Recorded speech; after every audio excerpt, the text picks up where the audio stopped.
Hello friends, welcome to Balaji classes. मैं Pankaj Rathore Balaji classes के YouTube channel पर आप सभी दोस्तों का हार्दिक स्वागत करता हूं।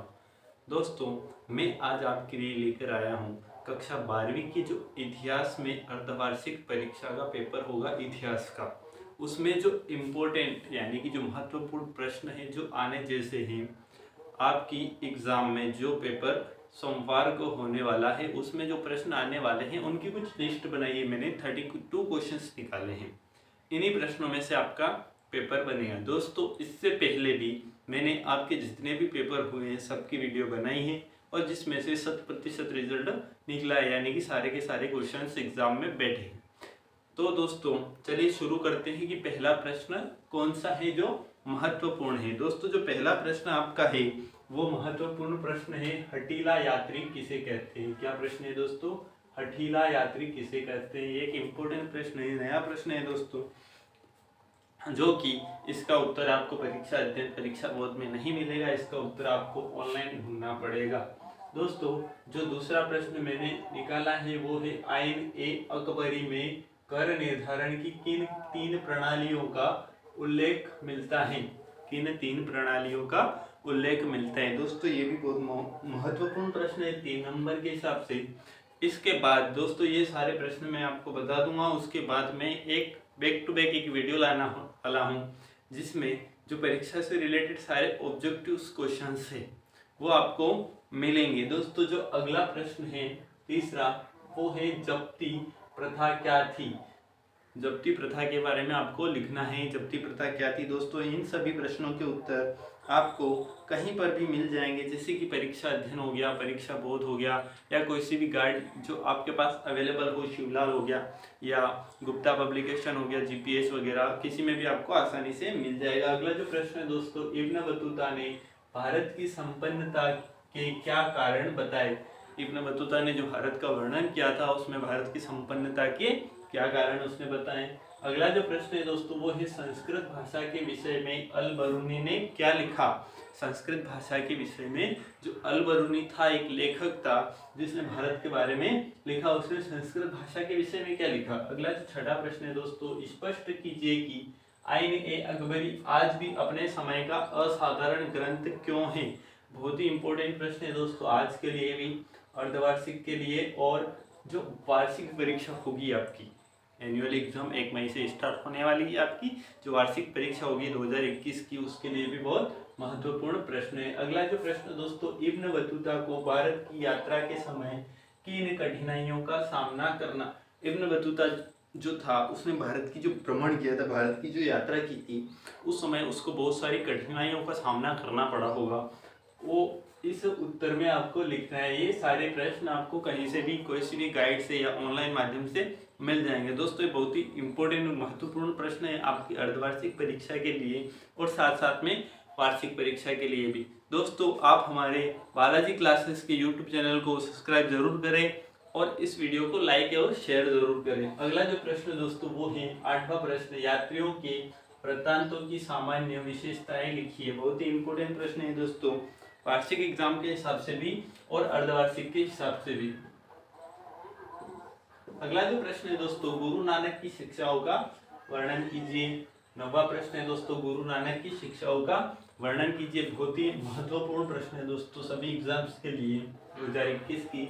अगला जो प्रश्न है दोस्तों वो है, सूफी धर्म के सिद्धांत लिखिए। सूफी धर्म किन किन सिद्धांतों पर आधारित था, वो सारे सिद्धांत आपको इस प्रश्न के उत्तर में लिखना है। दोस्तों, ये सारे प्रश्न आपको ढूंढ लेना है, आसानी से आपको कहीं से भी मिल जाएंगे। अगर नहीं मिलते हैं तो आप हमारे व्हाट्सएप ग्रुप में जुड़िए, वहाँ पर कोई भी आपको आसानी से अवेलेबल करवा देगा। दोस्तों, अगला जो 11वां प्रश्न हमने सिलेक्टेड किया है वो है, भक्ति परंपरा की प्रमुख विशेषताएं लिखिए।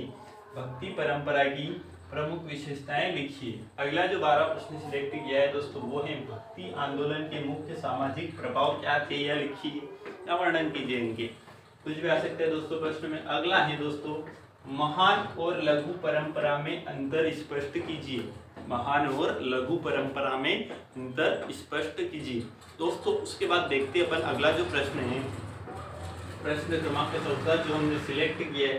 दोस्तों, ये सारे प्रश्न आपको प्रश्न बैंक में मिल जाएंगे और वहां से भी हमने इम्पोर्टेंट निकाले। इस बार की परीक्षा का पैटर्न आप जानते हैं, वार्षिक परीक्षा का, कि आपके सारे प्रश्न प्रश्न बैंक में से ही पूछे जाएंगे और एक सब्जेक्ट में करीबन 500 प्रश्न दिए हैं, तो इतने तो आप याद नहीं कर सकते हैं।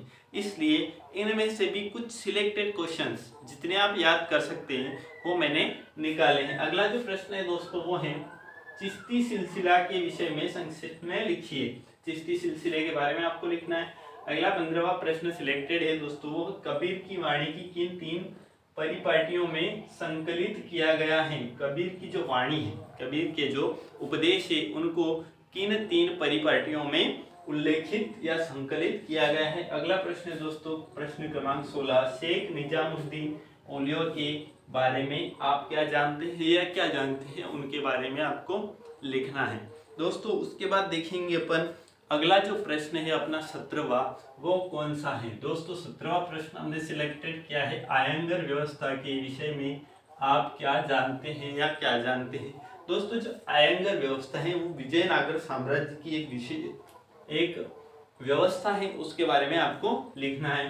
अगला जो प्रश्न दोस्तों 18वां, वो है विजयनगर शासकों ने वर्षा जल संचय के लिए क्या कार्य किए। वर्षा जल संचय दोस्तों जो बारिश का पानी होता है उसको कैसे संचित करते थे जो विजयनगर के शासक हैं। अगला प्रश्न है दोस्तों विजयनगर साम्राज्य के पतन के क्या कारण थे। अगला प्रश्न दोस्तों उसके बाद देखते हैं 20वां, विजयनगर साम्राज्य के व्यापार का वर्णन कीजिए। उसके बाद दोस्तों जो 21वां प्रश्न हमने सिलेक्ट किया है वो है कृष्णदेव राय तृतीय। कृष्णदेव राय तृतीय को विजयनगर की शासकों में महान शासक क्यों समझा जाता है।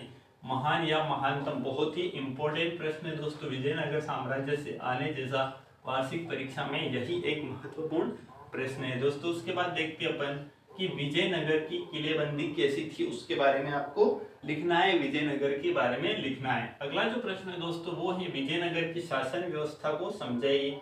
वहां की शासन व्यवस्थाएं कैसी थी उनके बारे में आपको लिखना है, पढ़ना है दोस्तों। अगला जो प्रश्न है 24वां, वो है विजयनगर में कला और साहित्य की स्थिति का वर्णन कीजिए। जो कला और साहित्य थी विजयनगर की उसके बारे में आपको बताना है। अगला प्रश्न दोस्तों उसके बारे में 25वां हमने निकाला है बाबरनामा। बहुत ही इंपॉर्टेंट प्रश्न है दोस्तों, मुगल काल से बाबरनामा पर संक्षिप्त टिप्पणी लिखना है दोस्तों। यह प्रश्न आपके 3 नंबर में भी आ सकते हैं और 4 नंबर में भी पूछे जा सकते हैं। उसके बाद दोस्तों तख्त-ए-ताउस यानी कि मयूर सिंहासन का वर्णन कीजिए। मयूर सिंहासन को दोस्तों तख्त-ए-ताउस भी बोला जाता है। अगला जो प्रश्न है वो है अकबर को महानतम मुगल शासकों में शासक क्यों कहा जाता है, वर्णन कीजिए, स्पष्ट कीजिए, कुछ भी लिखा आ सकता है।